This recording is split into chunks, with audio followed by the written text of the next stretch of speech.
नमस्कार.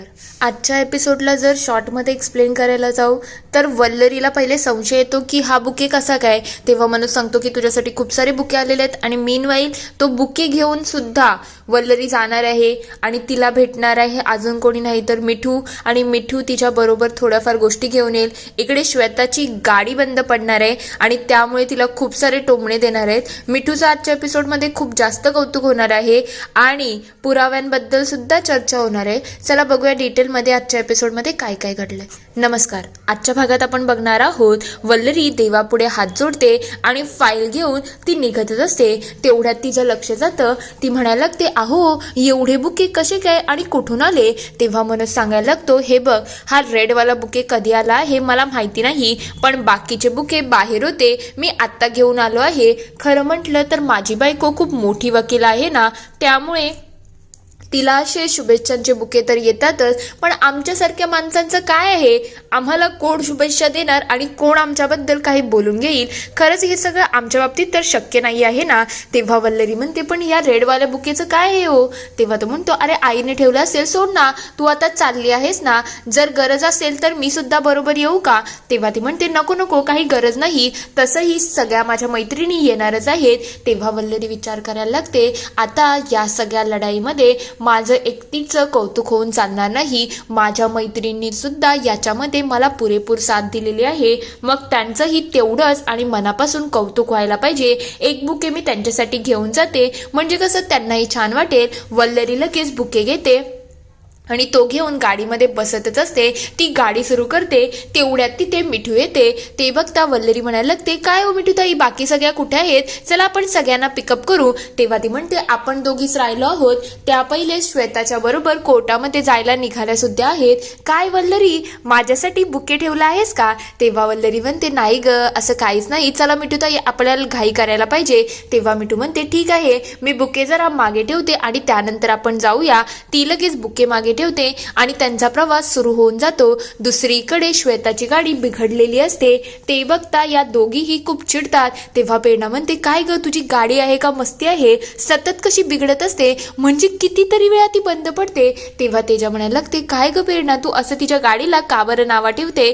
तेव्हा श्वेता म्हणायला लागते, खरं म्हटलं तर माझी मिठूच चांगली आहे, ती बसताना कितीतरी वेळा गाडी बंद पडली असेल, पण ती कधीच मला टोमणे दिले नाही. तेव्हा तेजा म्हणते, अच्छा बरोबर आहे, आजकाल मिठूचं जरा जास्तच कौतुक होत आहे असं वाटत नाही का. तेव्हा त्या दोघी म्हणायला लागतात, कसं आहे, मिठू आता समजूतदारपणे वागायला लागली आहे आणि खरंच ती मॅच्युअर वागत आहे आणि तिच्याचमुळे तर एवढ्या सगळ्या गोष्टी छान घडल्या ना. तीच तर या सगळ्याची सुरुवात होती. तेवढ्यात त्यांच्यासाठी चहा येतो आणि त्या लोकांच्या गप्पा सुरू होतात की खरंच मिठूने जर मोठेपणा केला नसता आणि सगळ्याच्या मुळाशी पोचली नसती तर आपल्याला हे कळलंच नसतं ना. तेव्हा प्रेरणा म्हणते, पण याच्यामध्ये वल्लरीचाही हात आहे, वल्लरीने सुद्धा या केसला जरा धरून ठेवलं होतं. दुसरीकडे या दोघी जायला निघतात. तेव्हा मिठू म्हणायला लागते, हे बघ वल्लरी, काही झालं ना तरी त्या मंजुषाला चांगली आणि कडक शिक्षा व्हायला पाहिजे. तिने जितक्या मुलींच्या बरोबर त्यांच्या आयुष्याच्या बरोबर खेळली आहे ना, त्याची तिला चांगली सद्दल घडो. असं कायद्यामध्ये काही आहे का की तिला अमरण जेलमध्ये राहायला लागेल आणि तिला बाहेरच निघता येणार नाही.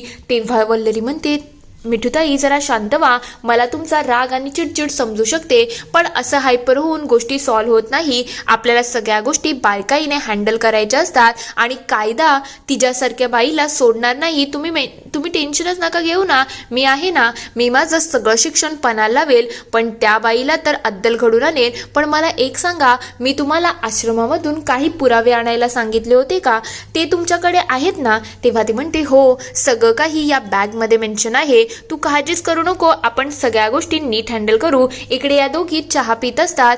तेवढ्यात वल्लरीचं त्यांच्याकडे लक्ष जातं आणि ती म्हणायला लागते, ह्या इथे का बसल्या आहेत, मला तर वाटलं या कोर्टामध्ये गेल्या असतील. वल्लरी खाली उतरते आणि म्हणायला लागते, काय चाललंय तुमचं, हा असा टाइमपास का सुरू आहे. तेव्हा तेजा म्हणते, आमचा टाइमपास नाही, ही श्वेता आहे ना, तिची गाडी बंद पडली आहे आणि त्याच्याचमुळे आम्हाला इथे थांबायला लागलं. तेवढ्या मिठू म्हणते, याचा तर मला खूप जास्त अनुभव आहे, मी याचा खूप एक्सपिरियन्स घेतला पोहोचला आहे.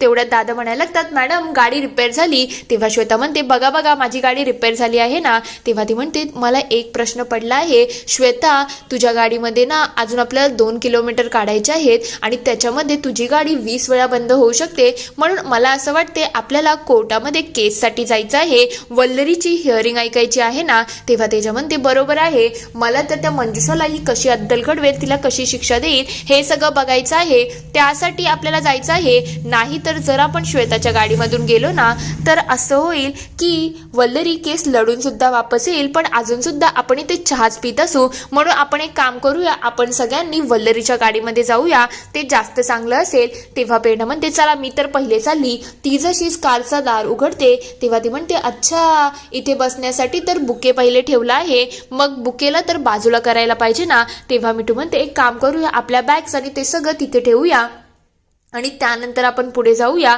तेव्हा ती म्हणते, मला एक काम करायचं आहे. खरंच वल्लरी हे बुके इम्पॉर्टंट आहे ना. तेव्हा वल्लरी म्हणते, या सगळ्याचा मेन पॉईंट होता ते म्हणजे मिठूताई, आणि मिठूताईंचं तर कौतुक व्हायला पाहिजे. त्यांच्याचमुळे तर आपल्याला मंजुषासारख्या बाईचं सगळ्या काळा चिठ्ठा बाहेर आला आहे. मिठूताई तुमचं खरंच मनापासून कौतुक. तेव्हा मिठू म्हणायला लागते, माझं कौतुक करण्या पहिले तुम्हाला अजून एका गोष्टीचं आणि एका माणसाचं खूप मनापासून कौतुक करायला पाहिजे. ते म्हणजे मंजुषाच्या घरी जाऊन स्वयंपाकीन बनून अजून कोणी नाही तर मेन ज्याने लढा दिला आहे ते म्हणजे तेजाताईचं सगळ्यात जास्त कौतुक व्हायला पाहिजे.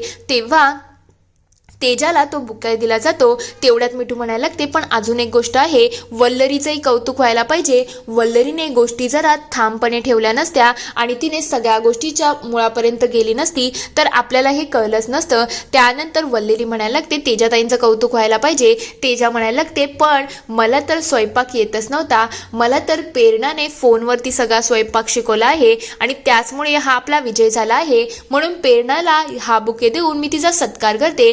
तेव्हा प्रेरणा म्हणते, या सगळ्यामध्ये मेन कारण आहे ते म्हणजे श्वेताने आपल्या सगळ्यांना खूप पाठिंबा दिला आहे आणि सगळ्यात पहिली डिटेक्टिव्ह तर तीच झाली होती ना, आणि आश्रमामध्ये जाऊन तिने सगळ्यांची इन्फॉर्मेशन काढली होती. तेव्हा श्वेता म्हणते, ठीक आहे, आता हे सगळं झालं असेल तर आपण पुढे चालायचं का. तेव्हा प्रेरणा म्हणायला लागते, आपण एक सेल्फी काढूया आणि त्यानंतर पुढे निघूया. तेव्हा ते म्हणतात, एक काम करते, मी ना हा बुके तिकडे ठेवून येते. मिठू लगेच बुके घेते आणि कारमध्ये ठेवायला जाते. तेवढ्यात ते म्हणायला लागतात, अहो मॅडम चहाचे पैसे तरी द्या. तेजा चहाचे पैसे द्यायला लागते, पण तिच्याकडून स्कॅनर काही चालत नसतो. ते बघता लगेच श्वेता म्हणायला लागते, थांब मी एक काम करते, माझ्या गाडीमध्ये पर्स आहे, त्याच्यात कॅश आहे, मी ती घेऊन येते. इकडे मिठू तिच्या कामाला लागलेली असते. ती लगेच गाडीमध्ये तिची बॅग आणि ते बुके ठेवते आणि तिथून निघून जात असते. इकडे वल्लरी आणि तिच्या दोघी मस्त चहाचे पैसे देण्यावरती असतात आणि त्यांच्या गप्पा सुरू असतात. श्वेता तिथे येते आणि कारमधून बॅग्स आणि सगळ्या गोष्टी काढून पुढे जातच असते. इकडे या लोकांच्या गप्पा सुरू असतात. तेवढ्यात जोरात एक धमाका होतो आणि सगळे त्या धमाकाने अक्षरशः हादरून गेलेले असतात. इकडे लगेच फोन यायला सुरुवात होतात. पहिले अजितला फोन येतो आणि तो अक्षरशः घाबरून जातो. इकडे मनोजला फोन येतो की ऍक्सिडेंट झाला आहे आणि दुसरीकडे हर्षितला सुद्धा फोन येतो. तेव्हा तो म्हणतो, काय कसं अचानक. तेवढ्यात सगळेजण इकडे कसंबसं वल्लरी आणि बाकी सगळ्यांना उठवण्याचा प्रयत्न करत असतात. सगळ्यांना खूप दुखापत झालेली असते. वल्लरीला थोडीफार जाग येते. ती लगेच तेजाच्या जवळ जाते आणि म्हणायला लागते, तेजाताई तुम्ही ठीक तर आहेत ना, सगळं व्यवस्थित आहे ना. तेव्हा तेजा म्हणते, हो मी ठीक आहे. तेवढ्यात त्या लगेच श्वेताच्या जवळ जातात. श्वेताची अवस्था सुद्धा खूप खराब झालेली असते. इकडे काही लोक खूप जास्त घायल झालेले असतात आणि काही लोकांची हालत अक्षरशः खराब असते. तेवढ्यात मनोज तिथे येतो आणि म्हणतो, वल्लरी काय झालं तुला. इकडे अजित सुद्धा आलेला असतो आणि सगळ्या जणांना मिठूची प्रेरणाची खूप जास्त काळजी वाटत असते आणि अक्षरशः सगळे खूप भावुक झालेले असतात. तर घरी जेव्हा सगळे येतात तेव्हा सगळ्यांचं टेन्शन वाढलेलं असतं. वल्लरी पहिला प्रश्न विचारते, मला सांगा प्रेरणाताई डॉक्टर काय म्हणाले, सगळं ठीक आहे ना. तेव्हा प्रेरणा म्हणते, हो सगळं ठीक आहे, माझी काळजी करू नका. डॉक्टरांनी सांगितलं आहे मी आणि पिल्लू सुद्धा ठीक आहे, कोणीच माझं टेन्शन घेऊ नका. सगळे एक दुसऱ्याला विचारायला लागतात की हे सगळं कसं घडलं आणि अचानक वल्लरी तुमच्या गाडीमध्ये कोणी बॉम्ब प्लॅन केला होता, नेमकं हे प्रकरण काय आहे, कोणी आम्हाला सांगेल का. तेव्हा वल्लरी म्हणते, मी तुम्हाला सगळं आणि स्पष्ट स्पष्टपणे सांगते, हे सगळं अजून कोणी नाही तर मला डाऊटच आहे की त्या मंजुषानेच केलं असेल, कारण की ती सुडाच्या भावनेने पेटलेलीच होती. आपण तिच्या बाबतीत एवढं मोठं स्ट्रिंग ऑपरेशन केलं ना. तेव्हा अजित विचारतो, हे सगळं काय आहे? म्हणजे तुम्ही मंजुषाबद्दल बोलताय आणि हे सगळं प्रकरण काय आहे? तुम्ही जरा आम्हाला डिटेलमध्ये सांगताय का? तेव्हा वल्लरी म्हणते, हो, त्या दिवशी मी जे तुम्हाला 31च्या दिवशी सांगितलं ना ते सगळं खरं आहे. आम्ही मंजुषाला अटक केलं आहे आणि मंजुषाला अटक केल्यामुळेच आमच्यावरती हा हल्ला झाला आहे. तेव्हा सगळे म्हणतात की हे सगळं कसं काय आणि नेमकं प्रकरण काय आहे, आम्हाला सगळं सविस्तर सांगायला पाहिजे. तेव्हा मिठू सांगते, हे सगळं प्रकरण माझ्यामुळे सुरू झालं आहे. जेव्हा आपली मीनाक्षी हरवली होती ना, तेव्हा आम्हाला या गोष्टीचा सुडा लागलेला होता की मंजुषाने हे सगळं केलेलं असेल, कारण की तिला त्या एक्झाम सेंटरमध्ये अजून कोणी नाही तर मंजुषा घेऊन गेली होती आणि तिला विकण्याचा सौदा करण्याचा प्रयत्न केला होता. तेव्हा तिचा तो प्लॅन आम्ही हाणून लावला आणि त्यानंतर आम्हाला समजलं की समाजसेवेच्या वेशामध्ये ही अजून कोणी नाही तर एक घाणेरडी बाई आहे. तेव्हा तेजा म्हणते, या सगळ्या प्रकरणामध्ये आम्हाला उतरायला लागलं आणि आम्हाला हा स्ट्रिंग ऑपरेशन पुढे न्यायला लागलं. म्हणजे पहिले प्रेरणा तिथे जाणार होती, पण माझ्याकडे दुसरा कोणता ऑप्शनच राहिला नाही, कारण की प्रेरणाची अवस्था खूप खराब होती. म्हणून मला तिच्या घरामध्ये स्वयंपाकीण म्हणून काम करायला लागलं. आणि हे सगळं जेव्हा काम सुरू होतं ना, तेव्हा एक एक गोष्टी आमच्या समोर यायला लागल्या की मंजुषा कशी घाणेरडी आहे आणि कसं ती मुलींना विकायला निघते. ह्या सगळ्या गोष्टी आम्हाला समजत गेल्या. हे सगळं ऐकल्यानंतर यांच्या पायाखालची जमीन चळलेली असते. तेव्हा वल्लरी म्हणते, ती एक एक करून सगळ्यांना वाट लावायला निघाली होती. तिने सगळ्यांना आम्हाला गोडाऊनमध्ये दामून ठेवलं होतं आणि इकडे ती तेजाताईंचा सौदा करायला निघाली होती. हर्षित दादा आले आणि त्यांनी आम्हाला वाचवलं. त्यानंतर आम्ही गेलो आणि त्या मंजुषाच्या तावडीतून अजून कोणाला नाही तर तेजाताईंना आम्ही वाचवलं. या सगळ्या गोष्टी अजून काही नाही तर 31च्या दिवशी घडल्या होत्या. आणि जेव्हा हे सगळं घडत होतं ना, तेव्हा आम्हाला तुम्हाला काही सांगता आलं नाही. तेव्हा अजित म्हणतो, हे सगळं काय आहे आणि प्रेरणा तू हे सगळं केलं, एवढं मोठं धाडस तू कसं काय करू शकते? आणि हर्षित तू सुद्धा आम्हाला काहीच बोलला नाही. तेव्हा हर्षित म्हणतो, माझ्याकडे कोणता पर्यायच नव्हता आणि हे सगळं सिक्रेट होतं म्हणून मी कोणाला काही सांगू शकलो नाही. तेव्हा अजित म्हणतो, प्रेरणा तू हे सगळं का केलं? तू स्वतःचा आणि बाळाचा विचार तरी केला का? तेव्हा ती म्हणते, आमच्याकडे कोणता ऑप्शनच नव्हता अजित. ती एक एक लहान मुलींचा सौदा करायला निघाली होती आणि ती समाजसेविका म्हणून लोकांच्या नजरेमध्ये किती मोठी आहे ना, हे सगळ्यांनाच माहिती आहे. पण तिचा काळा चेहरा जेव्हा आमच्या समोर आला ना, तेव्हा आम्ही सुद्धा घाबरून गेलो होतो. म्हणून तर आम्हाला हे सगळं करायला लागलं. दुसरा कोणता आमच्याकडे पर्यायच नव्हता. तेवढ्यात वल्लरीचा फोन वाजतो आणि तिला समजतं. तेव्हा ते म्हणतात, मी PSI म्हणत आहे, मला तुम्हाला एक महत्त्वाची इन्फॉर्मेशन द्यायची आहे. तुम्ही कोर्टावरती वेळेवरती न पोचल्यामुळे मंजुषाला बेल मिळाली आहे आणि ती आता जेलच्या बाहेर आहे. हे ऐकल्यानंतर वल्लरी अक्षरशः पॅनिक होऊन जाते. तेव्हा सगळे विचारतात, काय झालं वल्लरी, सगळं ठीक तर आहे ना? तेव्हा ती म्हणते, ज्या गोष्टीचा धोका होता तेच झाला आहे. ते म्हणजे आता मंजुषाला बेल मिळाली आहे, कारण की आपण तिथे वेळेवरती पोचलो नाही. आपण ज्या धक्क्यामध्ये होतो त्याच्यातून सावरून तिथं पोचणं एकदम अशक्य होतं आणि मला असं वाटतं हे सगळं तिनेच केलं आहे. सगळ्यात मेन गोष्ट, सगळ्यात पहिला धोका म्हणजे अजून कोणाला नाही तर मिठूताई तुम्हाला आहे. तुम्हाला लवकरात लवकर गावी जायला लागेल आणि तुमचा, त्या 2 मुलींचा आणि तुमच्या आईवडिलांची तुम्हाला खूप मनापासून काळजी घ्यायला लागणार आहे. तुम्ही कोणत्याच प्रकारचा हलगर्जीपणा करू नका, कारण की तुमच्या जीवाला सगळ्यात पहिले धोका आहे. दुसरी गोष्ट म्हणजे तेजाताई, कारण की तुम्ही सुद्धा याच्यामध्ये मेन आहात, म्हणून तुम्ही सुद्धा आता घराच्या बाहेर कुठे जायचं नाही. कुठेच म्हणजे कुठेच, गरजेशिवाय कुठेच जायचं नाही. आणि तिसरा धोका म्हणजे प्रेरणाताई, तुम्ही अजितदादांना सोडून कुठेच डॉक्टरशिवाय कुठेच जायचं नाही. आणि बरोबर कोणीतरी असेल याच गोष्टीचा विचार करा. यावेळेला ती मंजुषा जेलच्या आतमध्ये राहून सुद्धा आपल्यावरती एवढा मोठा हल्ला करू शकते, तर आता तर ती बाहेर आली आहे, ती काहीही करू शकते. म्हणून त्या बाईशी आपल्याला सगळ्यांना सावध राहण्याची खूप गरज आहे.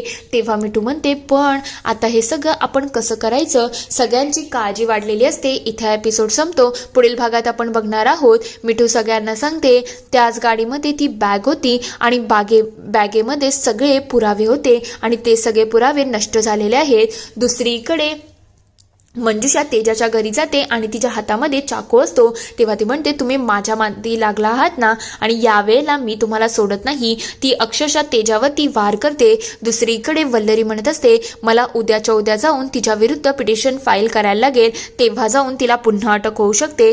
इकडे मंजुषा वल्लरीच्या घरी येते आणि म्हणायला लागते, मी इथे वल्लरीताईंना भेटायला आली आहे आणि मी त्यांना रिक्वेस्ट करते की त्यांनी माझी केस घ्यावी. हे ऐकल्यानंतर वल्लरीच्या चेहऱ्याचा रंग चढून गेलेला असतो. इथे हा पूर्ण एपिसोड संपतो. आता नेमकं मंजुषाच्या डोक्यामध्ये सुरू तरी काय आहे, तुम्हाला काय वाटतं ते मला कमेंटमध्ये नक्की कळवा. व्हिडिओ आवडला असेल तर लाईक